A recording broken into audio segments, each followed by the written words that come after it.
Ikhomishana ezimele yokhetho kuleli I-Iec kubukeka isimi ngomumo ukusingatha nokulawula ukhetho lwanonyaka noluzoba mhla zingamashumi kuNhlaba. Isikhulu esiphezulu sakwa-I-Iec uSayima Mabolo uthi njengoba seliphakanyisiwe usuku lokhetho lokhu kusho ukuthi sekuvaliwe ukubhalisela ukhetho. The proclamation of the election date has certain legal consequences for the electoral process. The first major implication is that the voters' roll has now closed. Kanti uMamabolo uthi sebelishicilele nohlelo lwezinto abazozenza kuze kube kufika usuku lokhetho nokufaka phakathi nosuku lokuvota ngokukhethekile. The second implication is that the Commission is enjoined to publish an election timetable following consultation with the National Political Liaison Committee.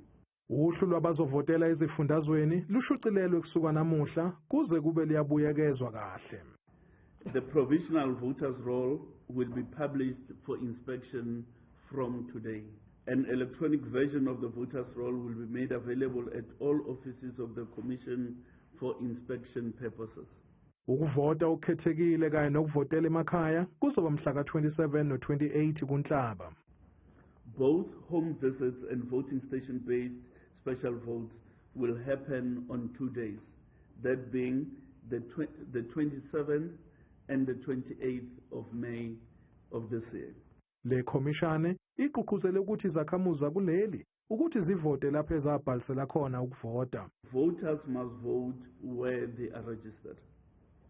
However, in the event a voter intends to be in a different voting district on election day, such a voter must notify the Commission of their intended absence from their voting district and the voting station where they wish to cast their vote. Laba bangeke bakwazi ukufinyelela ezikhungweni zokuvota kumele bafake izicelo zokuvotela emakhaya njengabantu abadala kanye nabakhubazekile. The electoral scheme also provides a dispensation for voters in special circumstances.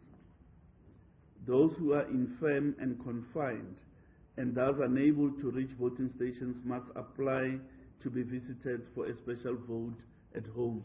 Ngalo lukhetho lwanonyaka kusho uqeda iminyaka engamashumi amathathu la kuleli libuswa ngentando yeningi.